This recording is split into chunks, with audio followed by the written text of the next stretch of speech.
नमस्कार मित्रों, स्वागत है आपका। प्रस्तुत है जयशंकर प्रसाद की लिखी कहानी आकाशदीप। बंदी, क्या है? सोने दो। मुक्त होना चाहते हो? अभी नहीं, निंद्रा खुलने पर चुप रहो, अवसर नहीं मिलेगा। बड़ा शीत है, कहीं से एक कंबल डालकर कोई मुक्त करता है। आंधी की संभावना है, यही अवसर फिर शिथिल है तो तुम भी बंदी हो। हाँ, धीरे बोलो। इस नाव में केवल 10 नाविक है और प्रहरी है। शस्त्र मिलेगा? मिल जाएगा। तोप से संबद्ध रज्जू काट सकोगे? हाँ। समुद्र में हिलोरें उठने लगनी, दोनों बंदी आपस में टकराने लगे। पहले बंदी ने अपने को स्वतंत्र कर लिया, दूसरे बंदी का बंधन खोलने का प्रयत्न करने लगा। लहरों के धक्के एक दूसरे को स्पर्श से पुलकित कर रहे थे। मुक्ति की आशा, स्नेह का असंभावित आलिंगन, दोनों ही प्रकार से मुक्त हो गए। दूसरे बंदी के हर्षातिरेक ही अंधकार से मुक्त हो गए। दूसरे बंदी ने हर्षातिरेक से उसको गले लगा लिया। सहसा उस बंदी ने कहा, यह क्या, तुम स्त्री हो? क्या स्त्री होना कोई पाप है? अपने को अलग करते हुए स्त्री ने कहा। शस्त्र कहाँ है? तुम्हारा नाम? चंपा। तारक चंकित नील अंबर समुद्र के अवकाश में पवन उधम मचा रहा था। अंधकार से मिलकर पवन दुष्ट हो रहा था। समुद्र में आंदोलन था। नौका लहरों में विकल थी। स्त्री सतर्कता से लुढ़कने लगी। एक मतवाले नाविक के शरीर से टकराती हुई सावधानी से उसका कृपाण निकालकर फिर लुढ़कते हुए बंदी के समीप पहुंच गई। सहसा तो से पथ प्रदर्शन ने चिल्लाकर कहा, आंधी! आपत्ति सूचक तुरंत बजने लगा। सब सावधान होने लगे। बंदी युवक उसी तरह पड़ा रहा। किसी ने रस्सी पकड़ी, कोई पाल खोल रहा था, पर युवक बंदी ढुलक कर उस रज्जू के पास पहुंचा जो पोते से संलग्न थी। तारे ढक गए, तरंगे उद्विग्न हुई, समुद्र गरजने लगा। भीषण आंधी पिशाचिनी के समान नाव को हाथ में लेकर कंदु क्रीड़ा और अट्टहास करने लगी। एक झटके के साथ ही नाव स्वतंत्र थी। उस संकट में भी दोनों बंदी खिलखिलाकर हंस पड़े। आंधी के हाहाकार में उसे कोई न सुन सका। अब आता है दृश्य 2। अनंत जल निधि में उषा का मधुर आलोक फूट उठा। सुनहली किरणों और लहरों की कोमल सृष्टि मुस्कुराने लगी। सागर शांत था। नाविकों ने देखा, पोते का पता नहीं, बंदी मुक्त है। नायक ने कहा, बुद्धगुप्त, तुमको मुक्त किसने किया? कृपाण दिखाकर बुद्धगुप्त ने कहा, इसने। नायक ने कहा, तो तुम्हें फिर बंदी बनाऊंगा। किसके लिए? पोताध्यक्ष मणिभद्र अतर जल में होगा। नायक, अब इस नौका का स्वामी मैं हूं। तुम जलदस्यु? बुद्धगुप्त, कदापि नहीं। चौंक कर नायक ने कहा। अपना कृपाण टटोलने लगा। चंपा ने उसके पहले उस पर अधिकार कर लिया। वह क्रोध से उछल पड़ा।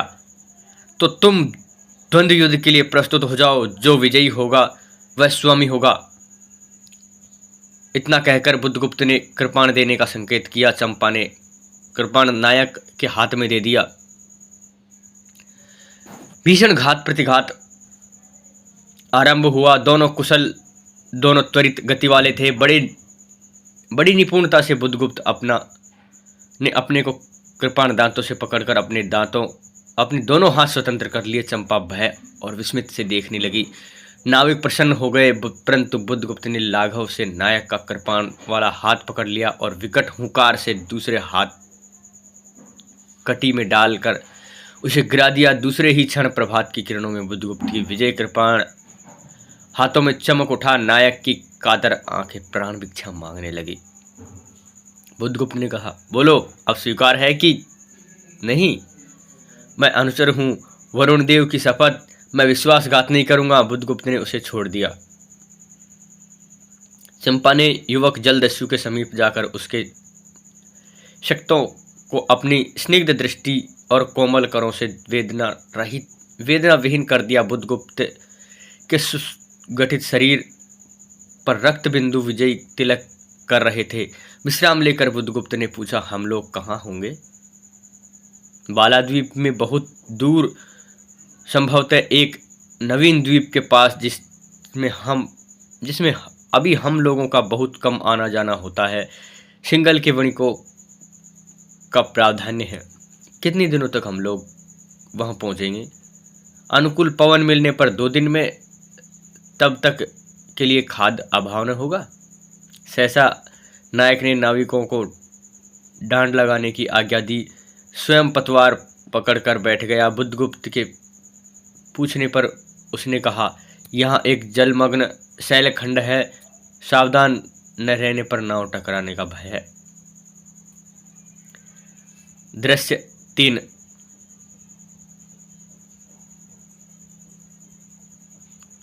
तुम्हें इन लोगों ने बंदी क्यों बनाया? वणिक मणिभद्र की पाप वासना ने। तुम्हारा घर कहाँ है? जानवी के तट पर, चंपा नगरी की एक क्षत्रिय बालिका हूँ। पिता इसी मणिभद्र के यहाँ प्रहरी का काम करते थे। माता का देहावसान हो जाने पर मैं भी पिता के साथ नाव पर ही रहने लगी। 8 वर्ष से समुद्र ही मेरा घर है।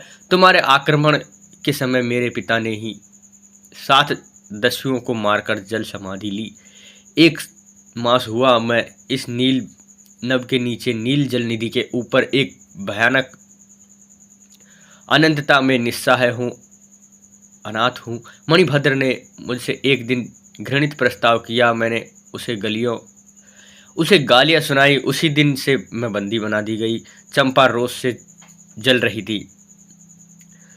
मैं ताम्रलिपित एक क्षत्रिय हूँ चंपा, परंतु दुर्भाग्य से जलदस्यु बनकर जीवन बिता रहा हूँ। अब तुम क्या करोगी? मैं अपने अदुष्ट को अनिर्दिष्टित ही रहने दूंगी, वह जहाँ ले जाए। चंपा की आंखें निश्चित प्रदेश में निरुद्देश्य थी। किसी आकाश के लाल डोरे न होते थे। धवल अपंगों में बालकों के सदृश विश्वास न था। हत्या व्यवसायी दस्यु भी उसे देखकर कांप गया। उसे मन में एक संभ्रमपूर्ण श्रद्धा यौवन की पहली लहरों को जगाने लगी। समुद्र वक्ष पर विलंबित राग रंजित संध्या थिरकने लगी। चंपा के असंयत कुंतल उसकी पीठ पर बिखरे हुए थे। दुर्दांत दस्यु ने देखा अपनी महिमा में आलोकित एक तरुण बालिका। वह विस्मित से अपने हृदय को टटोलने लगा। उसे एक नई वस्तु का पता चला, वह थी कोमलता। उस समय नायक ने कहा, हम लोग द्वीप के पास पहुंच गए। बेला नाव से टकराई। चंपा निर्भीकता से कूद पड़ी। माझी उतरे। बुद्धगुप्त ने कहा, जब इसका कोई नाम नहीं है तो हम लोग इसे चंपा द्वीप कहने लगेंगे। चंपा हंस पड़ी। 5 बरस बाद शरद के धवल नक्षत्र नील गगन में झिलमिला रहे थे। चंद्र की उज्ज्वलित विजय पर अंतरिक्ष में शरद लक्ष्मी ने आशीर्वाद के फूलों और खीलों को बिखेर दिया। चंपा के एक उच्च सौध पर बैठी हुई तरुणी चंपा दीपक जला रही थी। बड़े यत्न से अभ्रक की मंजूषा में दीप धरकर उसने अपनी सुकुमार उंगलियों से डोर खींची। वह दीपाघार ऊपर चढ़ने लगा। भोली भोली आंखें उसके ऊपर चढ़ बड़े हर्ष से देख रही थी। डोरी धीरे धीरे खिंच गई। चंपा की कामना भी थी कि उस आकाश दीप नक्षत्रों में हिलमिल जाए, किंतु वैसा होना असंभव था। उसने आशा भरी आंखें फेर ली। सामने जल राशि का रंजक श्रृंगार था। वरुण बालिकाओं के लिए लहरों के हीरे और नीलम की क्रीड़ा शैलमालाएं बन रही थी, और वे मायाविनी छलनाएं अपनी हंसी का कलनाद छोड़कर छिप जाती। दूर दूर से धीवरों का वंशी झनकार उनके संगीत सा मुखरित होता था। चंपा ने देखा कि तरल संकुल राशि में उसके खंडित का प्रतिबिंब अस्त व्यस्त था। अपनी पूर्णता के लिए सैकड़ों चक्कर काटता था। वह अनमनी होकर उठी हुई किसी को पास न देखकर पुकार आ जाए, जया। एक श्यामा युवती सामने आकर खड़ी हुई। वह जंगली थी, नील नवोमंडल में मुख में शुद्ध नक्षत्रों की पंक्ति के समान उसके दांत हंसते ही रहते थे। वह चंपा को रानी कहती थी। बुद्धगुप्त की आज्ञा थी। महानाविक कब तक आवेंगे, बाहर पूछो तो। चंपा ने कहा, जया चली गई। दुरागत पवन चंपा के उज्ज्वल में विश्वास लेना चाहता था। उसे के हृदय में गुदगुदी हो रही थी। आज न जाने क्यों वह बेसुध थी। दीर्घ काल दृढ़ पुरुष ने उसकी पीठ पर हाथ रख चमत्कृत कर दिया। उसने फिर कर कहा, बुद्धगुप्त, बावली हो गई। यहाँ बैठी हुई अभी तक दीप जला रही हो। तुम्हें यह काम करना है। क्षीर निधि सामने अनंत की प्रसन्नता के लिए क्या दासियों से आकाश दीप जलवाऊं। हंसी आती है तुमको। किसको दीप जलाकर पथ दिखलाना चाहती हो? उसको जिसको तुमने भगवान मान लिया। हाँ, वह भी कभी भटकते हैं, भूलते हैं। नहीं तो बुद्धगुप्त तो इतना ऐश्वर्य क्यों देते। हाँ, वह भी तो बुरा क्या हुआ। इस द्वीप की अधीश्वरी चंपा रानी, मुझे इस बंदीगृह से मुक्त करो। अब तो बोली जावा और सुमित्रा का वाणिज्य केवल तुम्हारे ही अधिकार में है महानाविक। परंतु मुझे इन दिनों की स्मृति सुहावनी लगती है जब तुम्हारे पास एक ही नाव थी और चंपा के उपवल के पने लाद कर हम लोग सुखी जीवन बिताते थे। इस जल अगणित बार हम लोगों की तरी आलोकमय प्रभात के तारिकाओं की मधुर ज्योति में थिरकती थी। बुद्धगुप्त उस विजय अनंत में माझी सो जाते थे, दीपक बुझ जाते थे। हम तुम परिश्रम से थककर पालों में शरीर लपेटकर एक दूसरे का मुंह क्यों देखते थे। वह नक्षत्र की मधुर छाया तो चंपा, उससे भी अच्छे ढंग से हम लोग विचर सकते हैं। तुम मेरी प्राणदात्री हो, मेरी सर्वस्व हो। नहीं, तुमने दस्युवृत्ति छोड़ दी, परंतु हृदय वैसा ही अकरुण शत्रश ज्वलनशील है। तुम भगवान के नाम पर हंसी उड़ाते हो, मेरे आकाशद्वीप पर व्यंग कर रहे हो। नाविक, उस प्रचंड आंधी में प्रकाश की एक एक किरण के लिए हम लोग कितने व्याकुल थे। मुझे स्मरण है कि जब मैं छोटी थी, मेरे पिताजी नौकरी पर समुद्र में जाते थे। मेरी माता मिट्टी का दीपक बांस की पिटारी में भागीरथी के तट पर बांस के साथ ऊंचे टांग देती थी। उस समय वह प्रार्थना करती, भगवान, मेरे पथ भ्रष्ट नाविक को अंधकार में ठीक पथ से ले चलना। और जब मेरे पिता बरसों पर लौटते तो कहते तेरी साध्वी, तेरी प्रार्थना से भगवान ने संकटों से मेरी रक्षा की। वह गदगद हो जाती। मेरी माँ, आहा नाविक, यह उस पुण्य स्मृति है। मेरे पिता वीर की मृत्यु निष्ठुर कारण जलदस्यु, हट जाओ। सहसा चंपा का मुख क्रोध से भीषण होकर रंग बदलने लगा। महानाविक ने कभी यह रूप न देखा था। वह हठात हंस पड़ा। यह क्या चंपा, तुम अस्वस्थ हो जाओगी, सो रहो, कहता हुआ चला गया। चंपा मुट्ठी बांधने उन्माद सी घूम रही थी। निर्जन के उपवन में वेला से टकराकर लहरें बिखर जाती थी। पश्चिम का पथिक थक गया था, उसका मुख पीला पड़ गया। अपनी शांत गंभीर हलचल में जलनिधि विचार में निमग्न था। वह जैसे प्रकाश की उन्मिलित किरणों में विरक्त था। चंपा जया धीरे धीरे उस तट पर आकर खड़ी हो गई। तरंगे उठने लगी। जब पवन ने उसके वसन को अस्त व्यस्त कर दिया, जया के संकेतों से एक छोटी सी नौका आई। दोनों उस पर बैठकर नाविक उतर गया। जया नाव खेने लगी। चंपा मुग्ध सी समुद्र के उदास वातावरण में अपने को मिश्रित कर देना चाहती थी। इतना जल, इतनी शीतलता, हृदय की प्यास न बुझी, पी सकूंगी न नहीं तो वह जैसे वेला में चोट खाकर सिंधु चिल्ला उठता है, उसी के समान रोदन करूं, या जलते हुए स्वर्ण गोलक सदृश अनंत जल में डूब कर बुझ जाऊं। चंपा देखते ही देखते पीड़ा और ज्वलन से आरक्त बिंब धीरे धीरे सिंधु में चौथाई आधा फिर पूर्ण विलीन हो गया। एक दीर्घ निश्वास लेकर चंपा ने मुंह फेर लिया। देखो तो महानाविक बजरा उसके पास है। बुद्धगुप्त ने झुककर हाथ बढ़ाया। चंपा ने उसके सहारे बजरे पर चढ़ गई। दोनों पास बैठ गए। इतनी छोटी नाव पर इधर घूमना ठीक नहीं, पास ही जलमग्न शैलखंड है, कहीं नाव टकरा जाए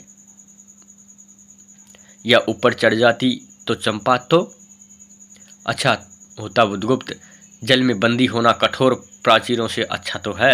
आह चंपा, तुम कितनी निर्दय हो। बुद्धगुप्त को आज्ञा देकर देखो तो वह क्या नहीं कर सकता, जो तुम्हारे लिए नए द्वीप की सृष्टि कर सकता है, नई खोज, नई प्रजा खोज सकता है, नए राज्य बना सकता है। उसकी परीक्षा लेकर देखो। कहो चंपा।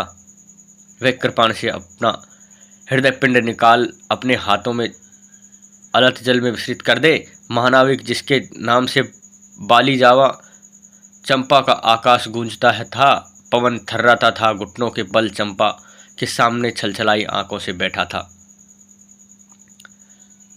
सामने शैलमालाओं पर की चोटी पर हरियाली में विस्तृत जल देश में नील पिंगल संध्या, प्रकृति की से हृदय कल्पना, विश्राम की शीतल छाया स्वप्न लोक का सृजन करने लगी। उससे मोहिनी के रहस्यपूर्ण नील जाल का कुह स्फुट हो उठा, जैसे मदिरा से सारा अंतरिक्ष सुसिक्त हो गया। सृष्टि नील कमलों में भर उठी। उस सौरभ में पागल चंपा ने बुद्धगुप्त के दोनों हाथ पकड़ लिए। वहां एक आलिंगन हुआ, जैसे क्षितिज में आकाश और सिंधु का। अपनी कंचुकी से एक कृपाण निकाल लिया। बुद्धगुप्त, आज मैं अपने प्रतिशोध का कृपाण अतल जल में डुबा दे दूंगी। हृदय ने छल किया, बार बार धोखा दिया। चमत्कार वह कृपाण समुद्र का हृदय भेदता हुआ विलीन हो गया। आज से मैं विश्वास करूं क्षमा कर दिया गया। आश्चर्यचकित कंपित कंठ से महानाविक ने पूछा। विश्वास कदापि नहीं बुद्धगुप्त। जब मैं अपने हृदय पर विश्वास नहीं कर सकती, उसी ने धोखा दिया, तब मैं कैसे कहूँ मैं तुम्हें घृणा करती हूँ। फिर भी तुम्हारे लिए मर सकती हूँ। अंधेर है जलदस्यु, तुम्हें प्यार करती हूँ। चंपा रो पड़ी। वह स्वप्न की रंगीन संध्या तम से अपनी आंखें बंद करने लगी। दीर्घ निश्वास लेकर महानाविक ने कहा, इस जीवन के पुण्यमय घड़ी में स्मृति में एक प्रकाश गृह बनवाऊंगा। चंपा चंपा, यहीं उस पहाड़ पर असंभव है कि मेरे जीवन की धुंधली संध्या उससे आलोकपूर्ण हो जाए। चंपा के दूसरे भाग में एक मनोरम शैलमाला थी। वह बहुत दूर तक सिंधु जलमग्न थी। सागर का चंचल जल उस पर उछलता हुआ उसे छिपाए था। आज भी शैलमालाओं पर चंपा के आदि निवासियों का समारोह था। उस समूह ने चंपा को वन देवी सा सजाया था। ताम्रलिपि के बहुत से सैनिकों से नाविक को श्रेणी में वन कुसुम विभूषिता चंपा स्वीकारूढ़ होकर जा रही थी। शैल के एक ऊंचे शिखर पर चंपा के नाविकों को सावधान करने के लिए सुदृढ़ दीप स्तंभ बनवाया गया था। आज उसी का महोत्सव है। बुद्धगुप्त स्तंभ के द्वार पर खड़ा है। शिविका से सहायता देकर चंपा ने उतारा। दोनों ने भीतर पदार्पण किया कि बांसुरी और ढोल बजने लगे। पंक्तियों में कुसुम भूषित सजी वनबालाएं फूल उछालती हुई नाचने लगी। दीप स्तंभ की ऊपरी खिड़की से देखती हुई चंपा ने जया से पूछा, यह क्या है जया? इतनी बालिकाएं कहाँ से बटोर लाई? आज रानी का ब्याह है ना? कहकर जया हंस पड़ी। बुद्धगुप्त विस्तृत जलनिधि की ओर देख रहा था। उसे झकझोर कर चंपा ने पूछा, क्या यह सच है? यदि तुम्हारी इच्छा हो तो यह सच भी हो सकता है चंपा। कितने वर्षों से मैं ज्वालामुखी को अपनी छाती में दबाया हूँ। चुप रहो महानाविक, क्या मुझे निस्सहाय और कंगाल जानकर तुमने आज सब प्रतिशोध लेना चाहा? तुम्हारे पिता का घातक नहीं हूँ चंपा। वह एक दूसरे दस्यु से शरीर से मरे थे, शस्त्र से मरे थे। यदि मैं विश्वास कर सकती बुद्धगुप्त, वह दिन कितना सुंदर होता, वह क्षण कितना स्पर्शनीय होता। आह, तुम निष्ठुर, मैं भी कितने महान होते। जया नीचे चली गई। स्तंभ संकीर्ण प्रकोष्ठ में बुद्धगुप्त चंपा एकांत में एक दूसरे के सामने बैठे थे। बुद्धगुप्त ने चंपा के पैर पकड़ लिए। उच्छ्वसित शब्दों में वह कहने लगा, चंपा, हम लोग जन्मभूमि भारतवर्ष में कितनी दूर इन निहिर प्राणियों में इंद्र शची के समान पूजित हैं, पर न जाने कौन अभिशापित लोग हम लोगों को अभी तक अलग किए हैं।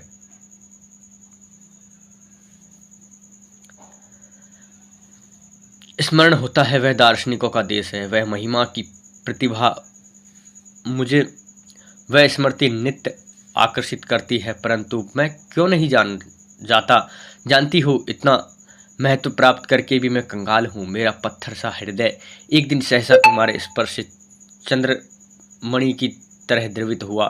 चंपा, मैं ईश्वर को नहीं मानता, मैं पाप को नहीं मानता, मैं दया को नहीं समझ सकता। मैं उस लोक में विश्वास नहीं करता। मुझ पर अपने हृदय के एक दुर्बल अंश पर श्रद्धा हो चली है। तुम न जाने कैसे एक बहकी हुई तारिका के समान मेरे शून्य उदित हो गई हो। आलोक की एक कोमल रेखा इस निविड़तम में मुस्कुराने लगी। पशुबल को धन के उपासक के मन में किसी शांत और एकांत कामना की हंसी खिलखिलाने लगी, पर मैं न हंस सका। चलोगी चंपा? पूतवाहिनी पर असंख्य धनराशि लाद कर राजरानी सी जन्मभूमि के अंक में आज हमारा परिणय हो। कल ही हम लोग भारत के लिए प्रस्थान करेंगे। महानाविक बुद्धगुप्त की आज्ञा सिंधु की लहरें मानती है। वे स्वयं उस पोतपुंज को दक्षिण पवन के समान भारत पहुंचा देगी। आह चंपा, चलो। चंपा ने हाथ पकड़ लिया। किसी अकस्मात झटके ने एक पल भर के लिए दोनों के अधरों को मिला दिया। सहसा चैतन्य होकर चंपा ने कहा, बुद्धगुप्त, मेरे लिए सब भूमि मिट्टी है, सब जल तरल है, सब पवन शीतल है। कोई विशेष आकांक्षा हृदय में अग्नि समान प्रचलित नहीं। सब मिलाकर मेरे लिए एक शून्य है। मेरे नाविक, प्रिय नाविक, तुम स्वदेश लौट जाओ। विभवों का सुख भोगने के लिए मुझे छोड़ दो। इन निहिक भोले भाले प्राणियों के दुख की सहानुभूति सेवा के लिए तब मैं अवश्य चला जाऊंगा चंपा। यह रहकर भी मैं अपने हृदय पर अधिकार न रख सकूंगा, इसमें संदेह है। आह, उन लहरों में मेरा निवास हो जाए। महानाविक के उच्छ्वास से विकलता थी, फिर भी उसने पूछा, तुम अकेली यहाँ क्या करोगी? पहले विचार था कभी कभी इस दीप स्तंभ पर आलोक जलाकर अपने पिता की समाधि का इस जल में अन्वेषण करूंगी, किंतु देखती हूँ कि मुझे इसी में जलना होगा जैसे आकाश दीप। इस एक दिन स्वर्ण रहस्य के प्रभात ने चंपा को अपने दीप स्तंभ पर देखा। सामुद्रिक नावों पर एक श्रेणी चंपा का उपकूल छोड़कर पश्चिम उत्तर की ओर महाजलव्याल के समान संतरण कर रही थी। उसकी आंखों से आंसू बहने लगे। कितनी ही शताब्दियों पहले की कथा है। चंपा आजीवन उस दीप स्तंभ में आलोक जला रही थी, किंतु उसके बाद भी बहुत दिन दीप निवासी उस माया, ममता और स्नेह सेवा की देवी की समाधि सदृश पूजा करते हैं। एक दिन काल के कठोर हाथों ने उसे भी अपनी चंचलता से गिरा दिया, अर्थात कि चंपा वहीं रह गई। नाविक अपने देश इंडिया लौट गया, भारत लौट गया। और जब चंपा वो दीप जलाया करती थी, तो लोग देखते थे। धीरे धीरे वो वहीं पर मर गई, लेकिन लोगों ने उस दीप के बाद में उसके नाम पर दीप जलाना शुरू कर दिया, दीप स्तंभ पर, और उस दीप को ही आकाशदीप कहा जाता है। एक अर्थ में आकाशदीप यहाँ पर इस महानाविक का नाम भी हम कह सकते हैं। तो मित्रों, ये यहाँ पर कहानी पूरी होती है। आकाशदीप जयशंकर प्रसाद की मुख्य कहानियों में एक कहानी है, और हिंदी साहित्य में यह कहानी बहुत ही मुख्य रूप से गिनी जाती है। बड़ी बड़ी परीक्षाओं में ये शामिल की गई है। आरपीएससी असिस्टेंट प्रोफेसर में भी इसको शामिल किया गया है, साथ ही यूजीसी नेट जैसी बड़ी परीक्षाओं में भी इसको शामिल किया जाता है। इसी के साथ में समाप्त होती है कहानी। नमस्कार, धन्यवाद। फिर मिलेंगे अगली किसी वीडियो में। एक बार पुनः धन्यवाद।